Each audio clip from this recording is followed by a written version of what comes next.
Hello student, कैसे हैं आप सभी। उम्मीद है अच्छे होंगे। स्वागत है आप सभी का आपके अपने यूट्यूब चैनल में। जैसा कि हमने आपको पिछली क्लास में कराया था mock test 1, UP triple S C PET के लिए मॉक टेस्ट 1 कराया था। आज आपका कौन सा होगा? मॉक टेस्ट 2 होगा, जो हमारा 15 और 16 अक्टूबर को एग्ज़ाम होना है, UP triple S C PET का होना है। उसी के आधार पर, उसी को बेस मानते हुए हम क्वेश्चन को, मॉक टेस्ट को आपके कराने वाले हैं। जो आपको एक टेस्ट करा चुके हैं, दूसरा टेस्ट आज आपका होने वाला है। तो जैसा कि आप सभी जानते ही हैं कि हमारे जो UP triple S C PET में क्वेश्चन पूछे जा रहे हैं, उन्हीं को बेस मानते हुए हमने जो प्रीवियस क्वेश्चन उनको रखा है और जो एक्सपेक्टेड क्वेश्चन हैं उनको रखा हुआ है। मॉक टेस्ट में जितना, जब तक आपका एग्ज़ाम होगा, मतलब 14 तारीख तक आपका, 14 अक्टूबर तक आपका मॉक टेस्ट सीरीज हम आपको देते रहेंगे, कंटिन्यू देते रहेंगे।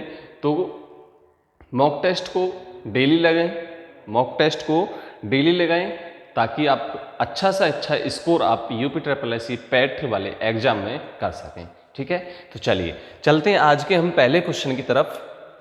चलते हैं हम आज के पहले क्वेश्चन की तरफ। और पहला क्वेश्चन हमारा होगा, पहला क्वेश्चन क्या है हमारा? पहला क्वेश्चन हमारा है 1947 के भारतीय राष्ट्रीय कांग्रेस के दिल्ली अधिवेशन की अध्यक्षता किसने की थी? सबसे पहला क्वेश्चन आपका क्या है कि कौन से ईयर में 1947 के भारतीय राष्ट्रीय कांग्रेस के दिल्ली अधिवेशन, कौन सा दिल्ली अधिवेशन की अध्यक्षता किसने की थी? ऑप्शन आपको दिए हुए हैं, जेबी कृपलानी दिया हुआ है, राजेंद्र प्रसाद, अबुल कलाम आजाद और जवाहरलाल नेहरू। तो इसमें से आपको बताना है कि कौन से हमारे वो व्यक्ति थे जिन्होंने दिल्ली अधिवेशन की अध्यक्षता की थी। तो वो थे हमारे राजेंद्र प्रसाद। कौन थे? Rajendra Prasad. Option number B जो होगा आपका क्या हो जाएगा? राइट आंसर हो जाएगा कि उन्होंने क्या करा था 1947 में। कब? 1947 में दिल्ली अधिवेशन की, दिल्ली में जो अधिवेशन हुआ था, भारतीय राष्ट्रीय कांग्रेस का अधिवेशन जो हुआ था, उसकी क्या करी थी? अध्यक्षता करी थी। किस क्या करी थी? अध्यक्षता करी थी। ठीक है, चलिए अगले क्वेश्चन की तरफ चलते हैं। और क्वेश्चन नंबर हमारा दूसरा, क्वेश्चन नंबर दूसरा है हमारा, इसी में पूछा हुआ है कौन से ईयर में? इस बार पूछा है आपसे 1931 का। क्या पूछा है? 1931 का पूछा है कि कराची अधिवेशन की अध्यक्षता किसने की थी। इस बार क्या पूछा आपसे कि कराची अधिवेशन की अध्यक्षता किसने की थी? ऑप्शन आपको जवाहरलाल नेहरू है, जेएम सेनगुप्त है, एससी बोस है और वल्लभ भाई पटेल है। तो अब आपको बताना है, तो इनमें से कौन से थे जिन्होंने 1931 में कराची में जो अधिवेशन हुआ था, कराची में जो अधिवेशन हुआ था उसकी अध्यक्षता करी थी सरदार वल्लभ भाई पटेल ने। किसने करी थी? सरदार वल्लभ भाई पटेल ने अध्यक्षता की थी। ठीक है, अगले क्वेश्चन की तरफ चलते हैं। और क्वेश्चन नंबर थर्ड हमारा क्या है? क्वेश्चन नंबर थर्ड हमारा, किसने असहयोग आंदोलन के दौरान विदेशी कपड़ों का जलाया जाना एक निष्ठा बर्बादी बताया था? एक निष्ठा बर्बादी। तो वो थे हमारे कौन? रविंद्रनाथ टैगोर। कौन थे? रविंद्रनाथ टैगोर ने क्या कहा था कि अगर कपड़ों को जलाया जाए तो वो क्या होगा? निष्ठा बर्बादी होगी। कपड़ों की क्या होगी? निष्ठा बर्बादी होगी। तो हमारा जो राइट ऑप्शन है किसमें? असहयोग आंदोलन में। ठीक है, चलिए अगले क्वेश्चन की तरफ चलते हैं। और अगला क्वेश्चन हमारा क्वेश्चन नंबर 4,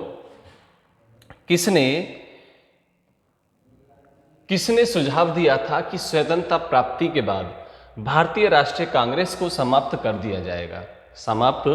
दिया जाए? तो कौन थे वो व्यक्ति? महात्मा गांधी। कौन थे? Mahatma Gandhi. Option number C. कौन सा? Option number C. Mahatma Gandhi ने कहा था कि स्वतंत्रता प्राप्ति के बाद, स्वतंत्रता प्राप्त कब हुई थी हमारी? 1947। ठीक है, कब? भारतीय राष्ट्रीय कांग्रेस को समाप्त कर दिया जाए, ऐसा उन्होंने कहा था। ठीक है, चलिए अगले क्वेश्चन की तरफ चलते हैं। क्वेश्चन नंबर 5 हमारा, फिनेक्स फार्म की स्थापना किसने की थी? क्वेश्चन क्या है हमारा? फिनेक्स फार्म की स्थापना किसने की थी? विनोबा भावे, अरविंद महात्मा गांधी, अरविंद घोष और इनमें से कोई नहीं। तो कौन थे वो? महात्मा गांधी। कौन थे? महात्मा गांधी, जिन्होंने फीनिक्स फार्म की स्थापना की थी। ठीक है, चलिए अगले क्वेश्चन की तरफ चलते हैं। और अगला क्वेश्चन हमारा क्वेश्चन नंबर 6 क्या है हमारा? आपसे क्या पूछा है? इस वर्गमूल पूछा है। क्या पूछा है? वर्गमूल पूछा है। कितने का? 51। किसका पूछा है आपसे? 51, 98 और 41। वर्गमूल कैसे निकालते हैं हम? पीछे की साइड से हम क्या करते हैं? पेयर बनाते हैं। इनके क्या बनाते हैं? पेयर बनाते हैं। आप सभी जानते ही होंगे, आप सभी ने निकाले होंगे। तो कैसे निकालेंगे? सबसे पहले हम कितने से करें? मल्टीप्लाई करें 7 से। 7 यहाँ पे, ये कितना हुआ? यहाँ 14 हुआ। और 7 से ये कितना हुआ? 7 7 जा 49। कितना बचा? यहाँ से 2 बचा। कितना हमने? डबल में उतरेगा, पेयर में उतरेगी। संख्या हमारी हमेशा किस में उतरती है? पेयर में उतरती है। अब कितने से मल्टीप्लाई करें हम? अगर देखो हम यहाँ पे 3 से मल्टीप्लाई करें, 3 से करें तो यहाँ पर क्या हो जाएगा? यहाँ 3 हो जाएगा, तो ज़्यादा हो जाएगा। हमें अब कितने से करनी है? हमें कितने से करनी है? 2 से। 2 यहाँ हुआ और 2 यहाँ लिखा, तो कितना आपका? ये 2 2 जा 4, 2 4 जा 8 और 2 1 जा 2। अब कितना बचेगा? यहाँ से 4 और 1 बचेगा। अब कितना? ऊपर से डबल पेयर में उतरेगा, तो ये कितना हुआ आपका? 4 4 1। अब कितने से? देखो यहाँ पे ये 3 संख्या, यहाँ पे ये 3 संख्या, एक संख्या बचती है। कौन सी? 1। कौन सी बचती है हमारी? 1 बचती है।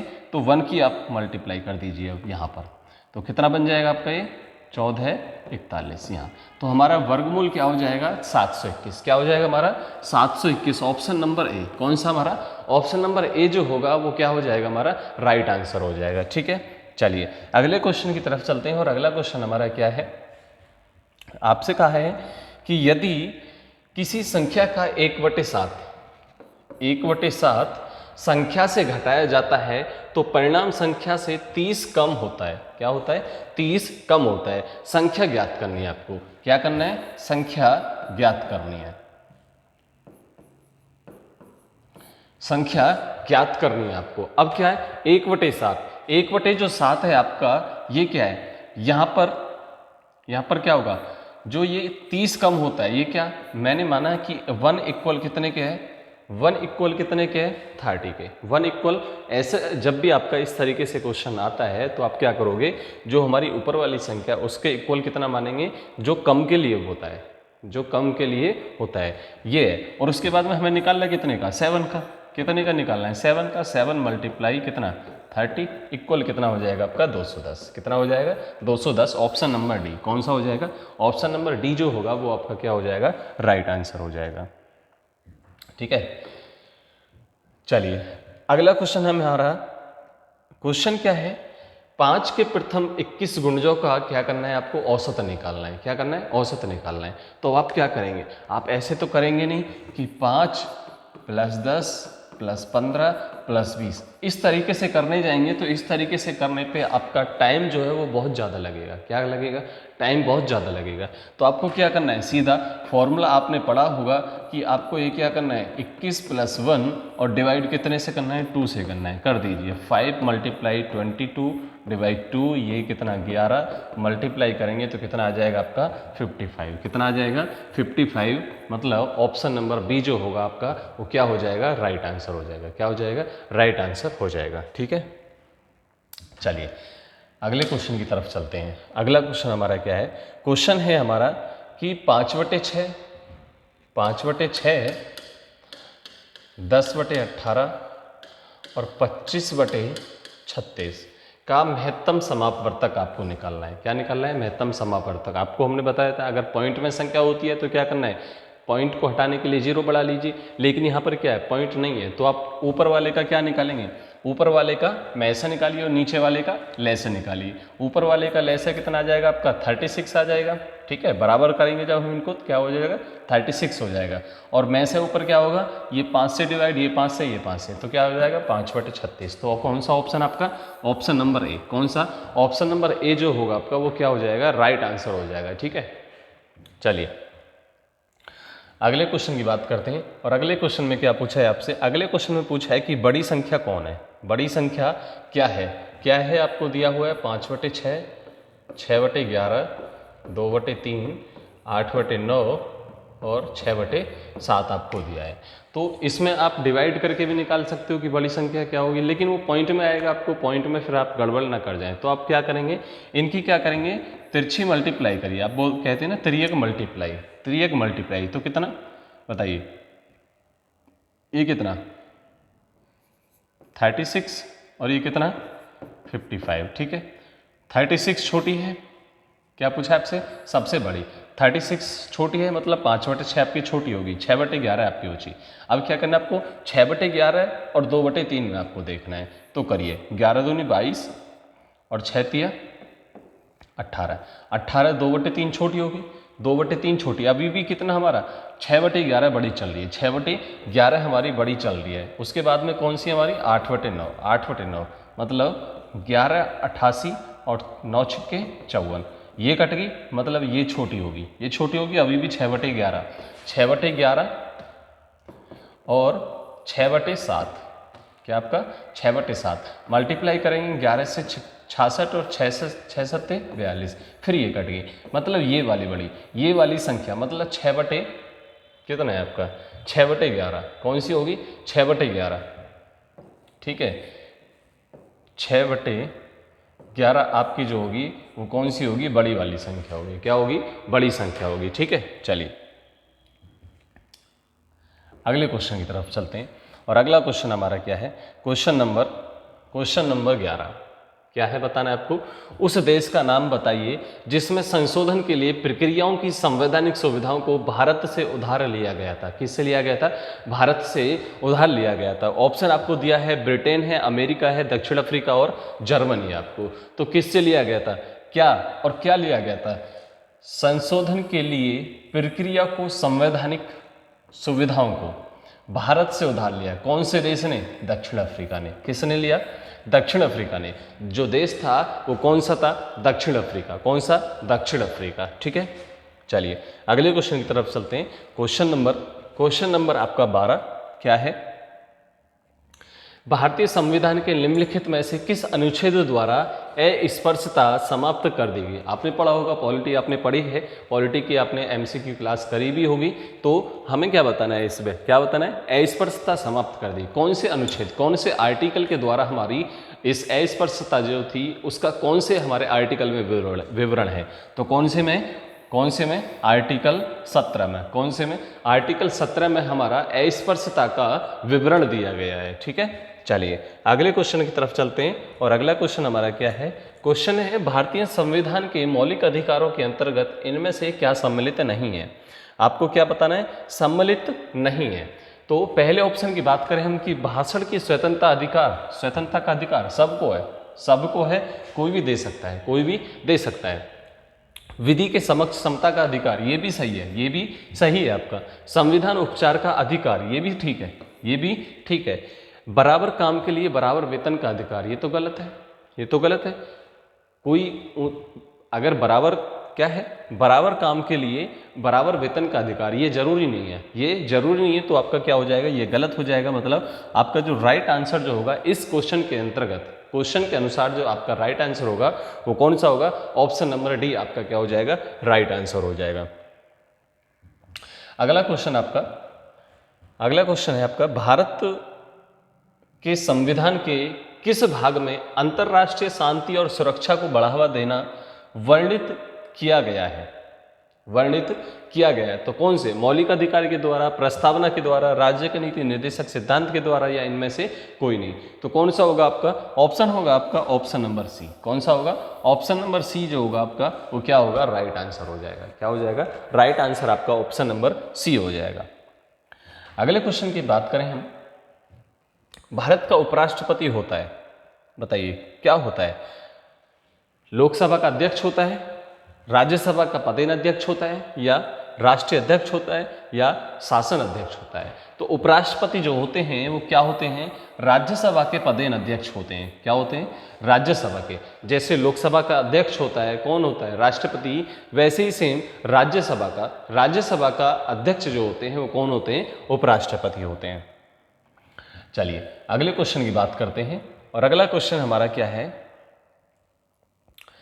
अम्ल वर्षा वनस्पति को नष्ट कर देती है क्योंकि उसमें नाइट्रिक अम्ल होता है, ओजोन होती है, कार्बन मोनोऑक्साइड होती है, या सल्फ्यूरिक अम्ल होता है। सबसे ज़्यादा जो मात्रा में पाया जाता है वो क्या पाया जाता है? सल्फ्यूरिक अम्ल पाया जाता है। क्या पाया जाता है? सल्फ्यूरिक अम्ल पाया जाता है। इसलिए अम्ल वर्षा जो है वो वनस्पति को क्या कर देती है? नष्ट कर देती है। क्या कर देती है? नष्ट कर देती है।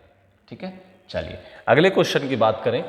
अगले क्वेश्चन की बात करें तो क्वेश्चन क्या है हमारा, जब बस सहसा मुड़ती है, सहसा मतलब अचानक मुड़ती है, तब बस में खड़ा यात्री बाहर की ओर गिरता है। कहाँ? बाहर की ओर गिरता है। इसका मुख्य कारण क्या है? इसका मुख्य कारण क्या है? तो इसका मुख्य कारण है गति का जड़त्व का नियम। कौन सा? गति का जड़त्व का नियम जो होता है वो इस पर लागू होता है, इस पर आधारित होता है। ठीक है, चलिए अगले क्वेश्चन की बात करते हैं। और अगला क्वेश्चन हमारा, हाइड्रोजन के समस्थानिकों की संख्या कितनी है? हाइड्रोजन के समस्थानिकों की संख्या कितनी है? आपने पैरियोडिक टेबल तो आपने पढ़ी होगी, तो उसमें सारे तत्व जितने भी हमारे दिए हुए हैं उनको सब में दिया हुआ है। तो इसमें जो होगी कौन सी होगी? तत्व कितने हैं? समस्थानिकों की संख्या कितनी हमारी? 3। कितनी है हमारी? 3। ठीक है, चलिए अगले क्वेश्चन की तरफ चलते हैं। ग्लूकोज किसका एक उदाहरण है? किसका एक उदाहरण है, प्रकार है? तो किसका है? पेंटोस शर्करा का है, हेक्सोस शर्करा का है, या टेट्रोस शर्करा है, या डाइओस शर्करा का है? तो किसका है? हेक्सोस शर्करा। किसका? हेक्सोस शर्करा का एक उदाहरण है, एक प्रकार है, टाइप है। ठीक है, चलिए अगले क्वेश्चन है। अगला क्वेश्चन क्या है हमारा, निम्नलिखित में से कौन सी कोशिका अंगक कोशिकीय श्वसन के लिए उत्तरदायी है? श्वसन के लिए, सांस के लिए उत्तरदायी होती है। गोल्जी बॉडी होती है, सूत्र कणिका होती है, या केंद्रक लाइसोसोम होता है? बताइए कौन सा होता है? तो इसमें जो होता है हमारा वो कौन सा होता है? सूत्र कणिका होता है। कौन सा होता है? सूत्र कणिका होता है। सूत्र कणिका जो है वो क्या है? कोशिका अंगक कोशिकीय जो श्वसन होता है, सांस जो होता है उसके लिए उत्तरदायी होता है। ठीक है, चलिए अगला क्वेश्चन हमारा, वर्ष 2022 क्या है आपका? वर्ष 2022 के स्वच्छता सर्वेक्षण में कौन लगातार भारत का 6ठी बार सबसे स्वच्छ शहर बना है? 6ठी बार रिकॉर्ड हुआ है कि वो शहर हमारा कौन सी बार? 6ठी बार। कौन सी बार? 6ठी बार। तो वो क्या है आपका? Option number C. कौन सा आपका? Option number C. कौन सा शहर है वो? इंदौर। कौन सा है? इंदौर शहर जो है वो स्वच्छता के मामले में फिर से पहले नंबर पर आया है। ठीक है,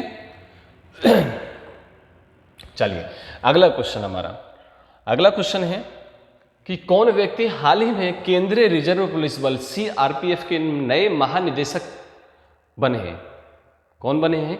सीआरपीएफ के नए महानिदेशक कौन बने हैं? तो कौन बने हैं वो? सुजाय लाल थाउसेन। कौन बने हैं? सुजाय लाल थाउसेन जो है वो हमारे सीआरपीएफ के नए महानिदेशक के रूप में उनको इस बार पदभार मिला हुआ। ठीक है, चलिए अगले क्वेश्चन की तरफ चलते हैं। और अगला क्वेश्चन हमारा क्या है? क्वेश्चन है, हाल ही में किसे चिकित्सा के क्षेत्र में वर्ष 2022 का नोबेल पुरस्कार मिला?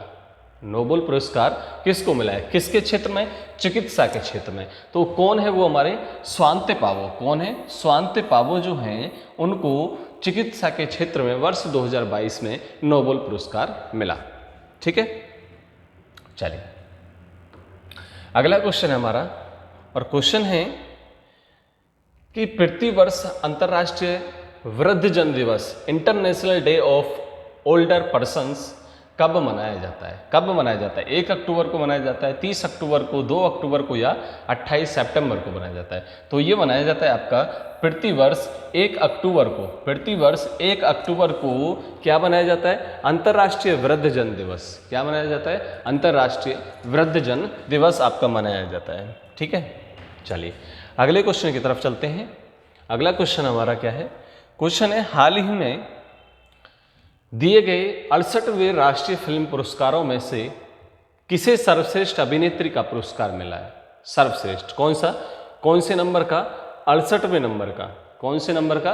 68वें नंबर का राष्ट्रीय फिल्म पुरस्कार सर्वश्रेष्ठ अभिनेत्री किसको चुना गया है? वो चुना गया है अपर्णा बालमुरली को। किसको चुना गया है? अपर्णा बालमुरली को चुना गया है। ठीक है, उनको पुरस्कार मिला ये।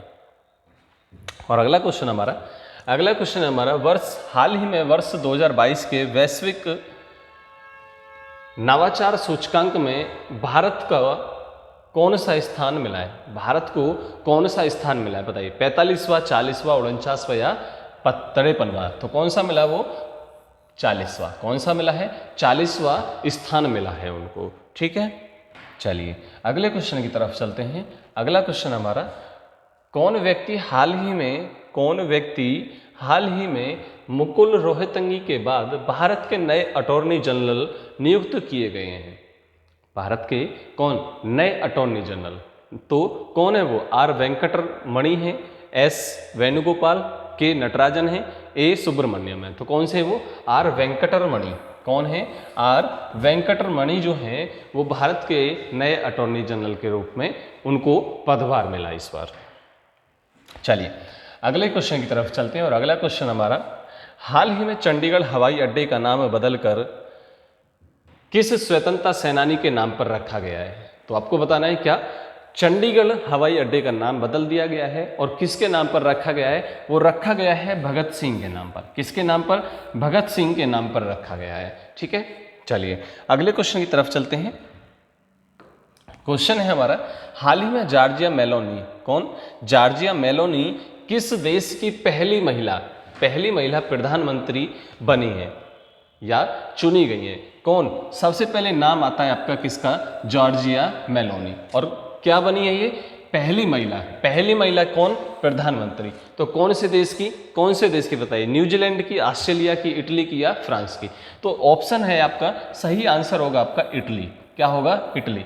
इटली का क्वेश्चन आपको मिल सकता है कि इटली की नई पहली महिला प्रधानमंत्री कौन है, या जॉर्जिया मेलोनी इटली की प्रधानमंत्री के रूप में मिला है या राष्ट्रपति के रूप में मिला है। तो आपको क्वेश्चन को इस तरीके से देखना होगा। ठीक है, चलिए अगला क्वेश्चन हमारा, हाल ही में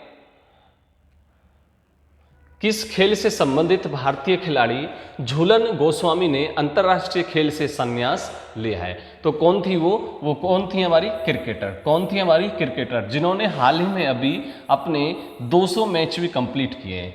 कितने? 200 मैच भी कंप्लीट किए हुए हैं। ठीक है, लास्ट ईयर जो उन्होंने किया था वो 200वां मैच कंप्लीट किया था। चलिए अगला क्वेश्चन हमारा,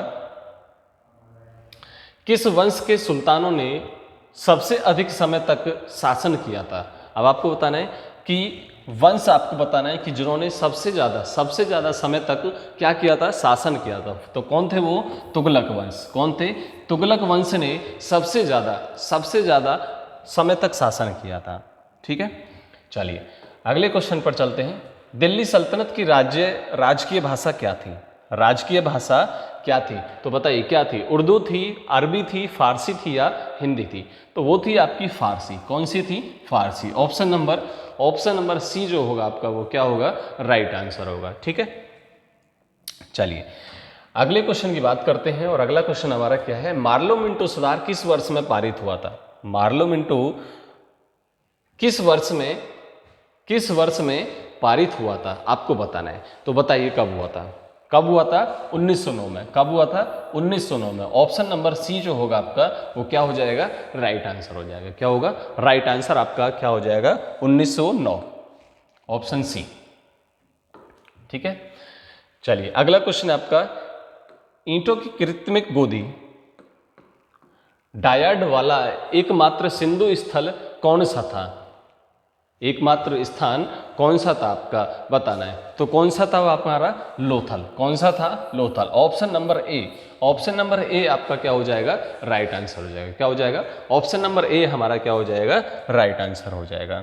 ठीक है, चलिए अगले क्वेश्चन की बात करते हैं। और अगला क्वेश्चन क्या है? बुद्ध के प्रथम प्रवचन को कहा जाता है? बुद्ध के प्रथम प्रवचन को कहा जाता है, क्या कहा जाता है बताइए? ब्रह्मजल सुत्त कहा जाता है, धम्मचक्र पवतन सुत्त कहा जाता है, कच्छ यना गोता सुत्त कहा जाता है, या महापरिनिर्वाण सुत्त कहा जाता है? तो इसमें से ऑप्शन होगा आपका वो कौन सा होगा? Option number B. कौन सा? Option number B, Dhammachakra Pavattana Sutta आपका जो है वो क्या हो जाएगा? राइट आंसर होगा। अगले क्वेश्चन की बात करते हैं। और अगला क्वेश्चन हमारा क्या है? नीति आयोग के अध्यक्ष कौन होते हैं? नीति आयोग के अध्यक्ष कौन होते हैं? तो वो कौन होते हैं? प्रधानमंत्री। कौन होते हैं? प्रधानमंत्री। और नीति आयोग का पहला नाम क्या था? योजना आयोग। क्या था? योजना आयोग। ठीक है, इसको याद रखना, पूछ भी सकता है कि पुराना नाम क्या था और कब बदला गया था। ये 2014 में। कब बदला गया था? 2014 में इसको नीति आयोग कर दिया गया था योजना आयोग से। ठीक है, चलिए अगले क्वेश्चन की तरफ चलते हैं और अगला क्वेश्चन हमारा क्या है? भारत की 12वीं पंचवर्षीय योजना 5 ईयर प्लान का मुख्य उद्देश्य क्या था? मुख्य उद्देश्य क्या था? तो क्या था हमारा? तेज, सतत और अधिकार। कौन सा?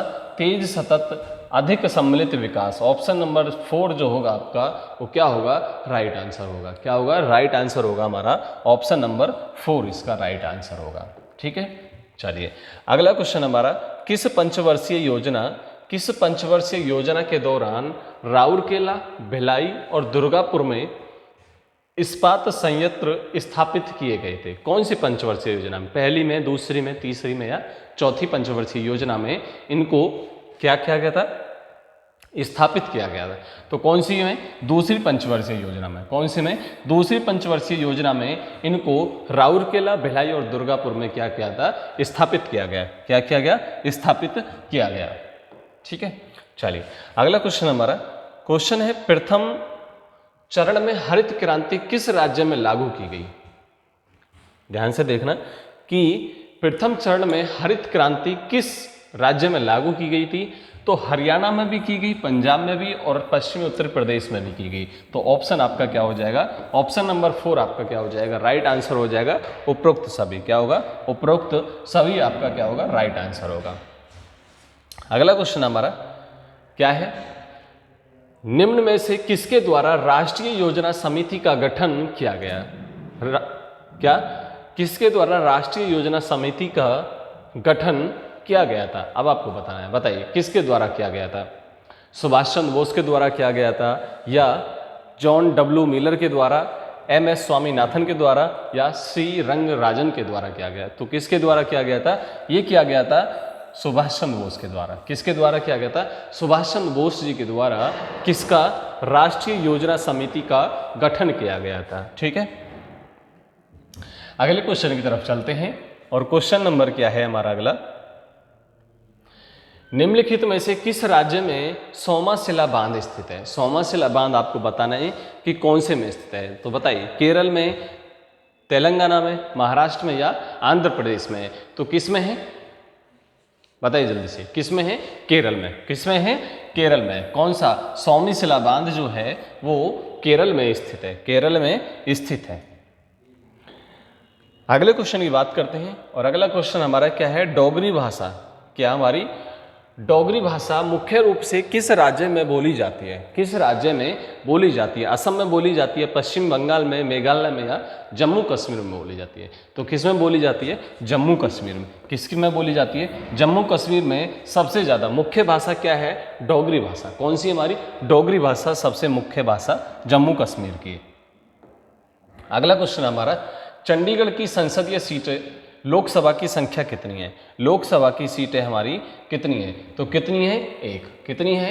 1 हमारी सीट है केवल चंडीगढ़ की। ठीक है, लोकसभा की सीट। चलिए अगला क्वेश्चन हमारा, अगला क्वेश्चन क्या है हमारा? आयतन के अनुसार वायु में 21% क्या है? 21% बताइए क्या है? हाइड्रोजन है, ऑक्सीजन है, नाइट्रोजन है या कार्बन डाइऑक्साइड है? तो क्या है हमारी? 21% क्या है? ऑक्सीजन। क्या है? 21% क्या है? वो हमारी ऑक्सीजन है। ठीक है, वायुमंडल में। चलिए अगला क्वेश्चन हमारा, सिंटैक्स एरर को द्वारा निश्चित किया गया है। निश्चित किया गया है किसके द्वारा?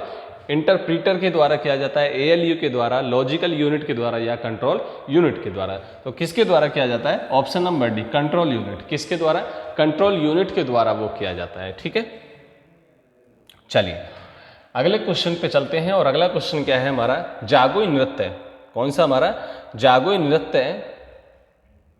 जागोई नृत्य किस राज्य का नृत्य रूप है? नृत्य रूप आपको बताना है कि जागोई नृत्य कौन से देश का है? कौन से देश का है? उड़ीसा का है, मणिपुर का है, आंध्र प्रदेश का है या किसका?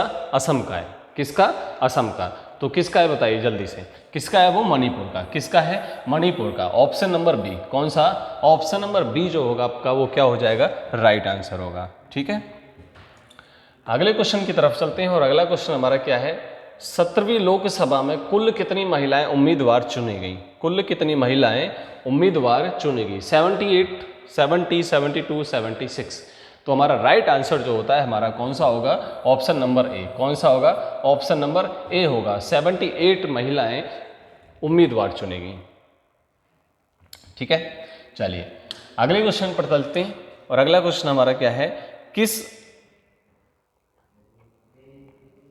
किस पादप ऊतक के भाग में गैसों का आदान प्रदान होता है, गैसों का आदान प्रदान होता है। तो किसके में, मिड्रिब के में होता है, स्टोमाटा के में होता है, फ्लोमिंग के में होता है, या जाइलम के में होता है। तो किसके में होता है बताइए, वो होता है हमारा स्टोमाटा में। किस में होता है, स्टोमाटा में। रंध्र, जिसको हम बोलते हैं रंध्र बोलते हैं, उनमें गैसों का आदान प्रदान होता है। क्या होता है, आदान प्रदान होता है। ठीक है, चलिए अगले क्वेश्चन की तरफ आ जाइए और अगला क्वेश्चन हमारा क्या है,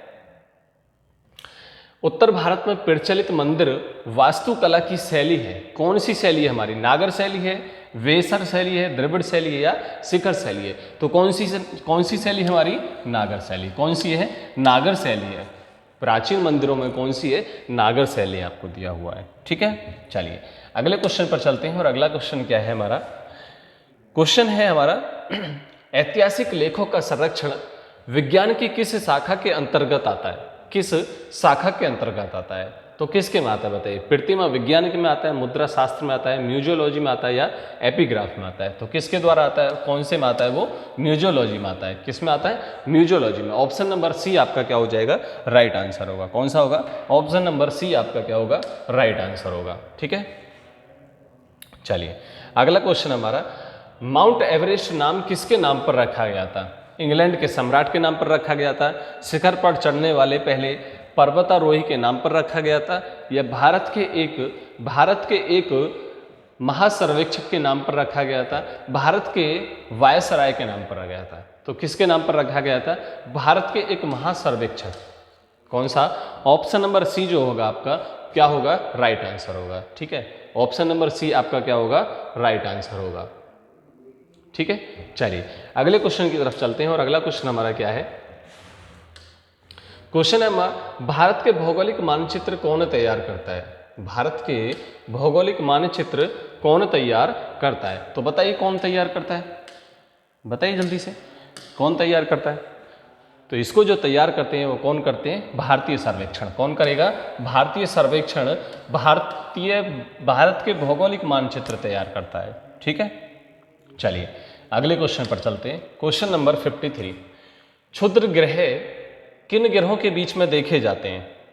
अब आपको बताना है कि किस किस के बीच में देखे जाते हैं। तो वो देखे जाते हैं मंगल और बृहस्पति के बीच में। किसमें, मंगल और बृहस्पति के बीच में देखे जाते हैं। किस में देखे जाते हैं, मंगल और बृहस्पति के बीच में देखे जाते हैं। ठीक है, चलिए अगले क्वेश्चन की तरफ चलते हैं और अगला क्वेश्चन हमारा, संसार में स्वर्ण का सबसे बड़ा उत्पादक, सोने का उत्पादक देश कौन सा है। सबसे ज़्यादा स्वर्ण का जो उत्पादन होता है वो कौन से देश में होता है, वो होता है आपका दक्षिण अफ्रीका में। किस में होता है, दक्षिण अफ्रीका में सबसे ज़्यादा सोने का उत्पादन होता है, सोने का उत्पादन होता है, उत्पादक। ठीक है, चलिए अगला क्वेश्चन है, मध्य रात्रि के सूर्य की भूमि के नाम से जाने जाना वाला देश कौन सा है। तो कौन सा है, आपने सभी ने पढ़ा होगा, नार्वे जो है वो आपका क्या है, राइट आंसर। सूर्य की भूमि क्यों कहा जाता है, क्योंकि वहां पर मध्य रात्रि में भी सूर्य भगवान को देखा जाता है। सूर्य को क्या देखा जाता है, सूर्य को नार्वे में मध्य रात्रि के समय भी देखा जाता है। चलिए अगला क्वेश्चन हमारा, वाक्य के अशुद्ध वाक्य का चयन कीजिए। बड़ों की बातों को आदर से सुनना चाहिए, कोई त्रुटि नहीं है, आदर के साथ। देखिए यहां जो है वो क्या है, आदर से नहीं, आदर के साथ सुना जाता है, आदर के साथ सुना जाता है। तो आदर से नहीं होगा, आदर के होगा। तो आपका राइट आंसर कौन सा हो जाएगा, ऑप्शन नंबर बी। कौन सा, ऑप्शन नंबर बी आपका क्या होगा, राइट आंसर होगा। ठीक है, चलिए संगम का संधि विच्छेद आपको बताना है। संगम का संधि विच्छेद कौन सा होगा, कौन सा होगा? ये वाला। कौन सा होगा? Option number B. कौन सा होगा? ऑप्शन नंबर बी आपका क्या होगा? राइट आंसर होगा। ठीक है, चलिए अगले क्वेश्चन की तरफ चलते हैं। और अगला क्वेश्चन, मधु जहर का घूंट पीकर रह गई, रेखांकित मुहावरे का अर्थ आपको बताना है। आपको अर्थ बताना है। कड़वी दवा पीना, क्रोध को नियंत्रित करना, या अपमानित होना, या व्यंग सहना। तो क्या है आपका? क्रोध को नियंत्रित करना। क्या है? क्रोध को नियंत्रित करना। किसका? जहर का घूंट पीकर रह गई का अर्थ जो होगा, मुहावरा जो होगा, कौन सा होगा? Option number B. कौन सा होगा? Option number B. चलिए अगले क्वेश्चन की तरफ आज चलते हैं। ले चल मुझे भुलावा देकर, ले चल मुझे भुलावा देकर, मेरे नाविक धीरे धीरे, मेरे नाविक धीरे धीरे, प्रस्तुत पंक्ति के रचयिता कौन है? प्रस्तुत पंक्ति के रचयिता कौन है? तो कौन है आपके बताइए? नरेंद्र शर्मा है, जयशंकर प्रसाद हैं, राम नरेश त्रिपाठी हैं, या सूर्यकांत त्रिपाठी निराला है? तो कौन है इनमें से? कौन है इनमें से बताइए? कौन है इनमें से? वो है आपके जयशंकर प्रसाद। कौन है? जयशंकर प्रसाद जी ने इन लाइनों को लिखा है। कौन सी लाइनों को? ये जो आपकी लाइन लिखी गई हैं। ठीक है, चलिए अगले पे चलते हैं। क्वेश्चन नंबर कौन सा हमारा? 60। क्वेश्चन नंबर 60 हमारा क्या है? क्या कहता है कि हिंदी में कृत्य प्रत्ययों की संख्या कितनी है? आप सभी ने पढ़ा होगा, तो कितनी है? 42। कितनी है? 42। कृत प्रत्ययों की संख्या कितनी है? 42। कितनी है? 42। चलिए अगले क्वेश्चन की तरफ चलते हैं। और अगला क्वेश्चन हमारा क्या है? क्वेश्चन है, यदि 15 अगस्त 1997 को शुक्रवार था, तो 15 अगस्त 1998 को कौन सा दिन होगा? आप सभी ने पढ़ा है, आप सबको पढ़ाया गया था रीजनिंग में, जब आपका कैलेंडर चला था तो आपको पढ़ाया था ना। तो पूछा किसका है आपसे? आपसे किसका पूछा है? 15 अगस्त 1998 का आपसे पूछा है। यही तो पूछा है ना, यही तो पूछा है। तो डेट आपकी सेम है, मंथ आपका सेम है, ईयर में कितना चेंज है? प्लस के 1 चेंज है। जब आपको ये चीज़ आपको बताई थी कि जब आपका मंथ और डेट आपकी सेम हो, ईयर में चेंज हो, और जितना चेंज होता है तो अगर रिमाइंडर, जो भी आपका रिमाइंडर होगा वही आपको क्या कर देना है? प्लस कर देना है। क्या कर देना है? प्लस कर देना है। किस में कर देना है? इसमें। क्या कर देना है? इसमें प्लस कर देना है। तो आपका राइट आंसर कौन सा हो जाएगा? फ्राइडे प्लस 1 करेंगे तो क्या हो जाएगा? सैटरडे। क्या हो जाएगा? सैटरडे, मतलब शनिवार। Option number A. Option number A जो होगा आपका क्या होगा? राइट आंसर होगा। ठीक है, चलिए अगले क्वेश्चन की तरफ चलते हैं। और अगला क्वेश्चन क्या है हमारा? क्वेश्चन है 7, 15, 32, 67 और क्वेश्चन मार्क आपको दिया है। तो क्वेश्चन मार्क की जगह पर आपको देखना है 7 से आपको 15 बनाना है। 7 से 15 आपको बनाना है, तो कैसे बनाना है? 7 गुणा 2 प्लस के 1। 15 से आपको 32 बनाना है, तो कैसे? 15 दूनी 30 और प्लस के 2 कर दिया। ठीक है, 32 गुणा 2, 32 दूनी 64, और 64 में प्लस के 3 किया तो कितना? 67 बना। ठीक है, 67 गुणा 2 और प्लस के कितना करना है आपको? 4 करना है। तो देखिए 2 सत्ते 14, 4 और 4 8, 4 और 4 8, मतलब लास्ट का डिजिट जो होगा वो क्या होगा? 8 होगा। तो कौन सा ऑप्शन आपका? 138। कितना? 138, ऑप्शन नंबर ए। कौन सा? ऑप्शन नंबर ए जो होगा आपका क्या होगा? राइट आंसर होगा। क्या होगा? Right answer. ठीक है, चलिए अगले क्वेश्चन की तरफ चलते हैं। और अगला क्वेश्चन हमारा क्या है? क्या बनाना है आपको? 37 से कितना बना? 61। तो कितना प्लस हुआ यहाँ से? कितना प्लस हुआ? 24 हुआ। 61 से कितना? 91। 61 से 91 मतलब प्लस कितना? 30।